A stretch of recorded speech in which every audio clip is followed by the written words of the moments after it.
আসসালামু আলাইকুম। আমি দোহা কাতারের দোহার এয়ারপোর্ট থেকে বলছি। তো আমি যারা ট্রাভেল করেন তাদের উদ্দেশ্যে একটা বিষয় শেয়ার করতে চাই যে যারা কাতার এয়ারলাইন্স তথা এমিরাত বা সৌদি এয়ারলাইন্স বা বিভিন্ন ধরনের এয়ারলাইন্সে যারা ট্রাভেল করেন বা সিঙ্গাপুর এয়ারলাইন্স যাদের ট্রানজিট থাকে ওই সব ডেস্টিনেশনগুলোতে আপনার ফাইনাল ডেস্টিনেশনে যাওয়ার আগে যে ট্রানজিটটা সাপোজ আপনি ধরেন কাতারের যে ট্রানজিট থাকে অথবা দুবাই সিঙ্গাপুর বা ওই সব দেশগুলোতে যে ট্রানজিট থাকে তাহলে এয়ারলাইন্স আপনাকে হোটেলের ব্যবস্থা করার কথা। কিন্তু মনে রাখতে হবে যে আপনাকে হোটেল ব্যবস্থা এয়ারলাইন্স করবে, বাট আপনার মিনিমাম 8 ঘন্টা লেওভার থাকতে হবে। মিনিমাম 8 ঘন্টা। যদি আপনার 7 ঘন্টা থাকে আপনাকে হোটেল দিবে না, যদি বিজনেস ক্লাস বা ফার্স্ট ক্লাস না থাকে। আবার যদি আপনার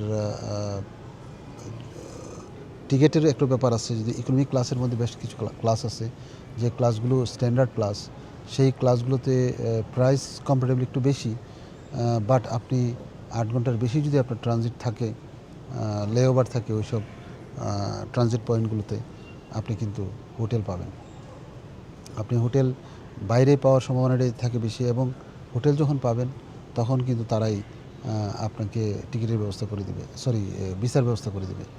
তো এই জন্যে আমি বলবো যে অনেকে টিকিট কাটেন ঠিকই, চিন্তা করেন যে আমি তো 8 ঘন্টা 9 ঘন্টা আমার ট্রানজিট আওয়ার, তো আমি হোটেল পাচ্ছি না। হোটেল না পাওয়ার পিছনে কারণ হলো যে আপনার টিকিটটা স্ট্যান্ডার্ড টিকিট না, যার কারণে আপনি ডিসকোয়ালিফাই হন হোটেল নেওয়ার জন্য।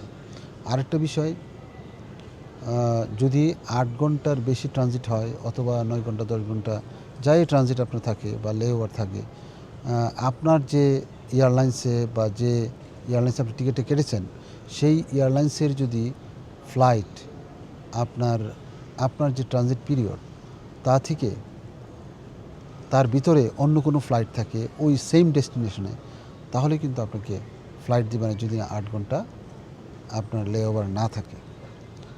এখন ধরেন আপনি 12 ঘন্টা আপনার লেওভার আছে, এখন 6 ঘন্টার মধ্যে আপনার হয়তো অন্য একটা ফ্লাইট আছে, বাট আপনি ওই ফ্লাইটের টিকিট বুকিং করেন নাই।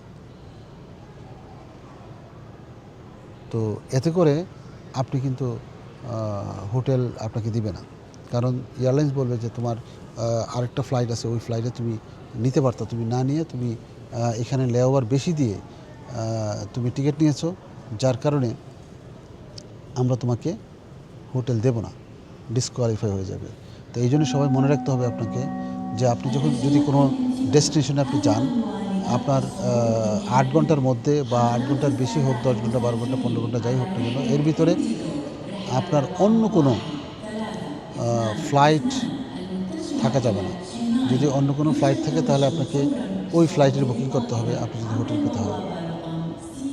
তো সুতরাং আপনারা, আমার মনে হয় হয়তো এই তথ্যটা আপনার কাজে লাগবে। আরেকটা জিনিস হলো যে কাতার, দুবাই বা সৌদি যদি আপনি ট্রানজিট ভিসা পেতে হয় তাহলে কিন্তু আপনাকে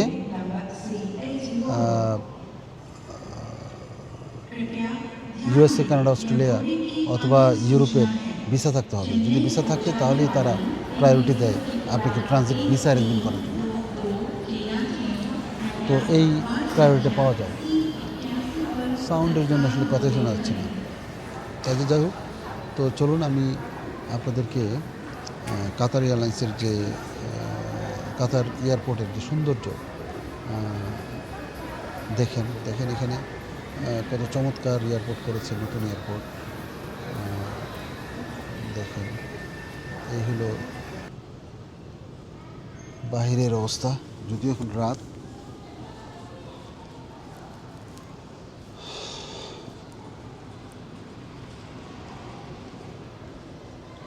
কত সুন্দর এয়ারপোর্ট।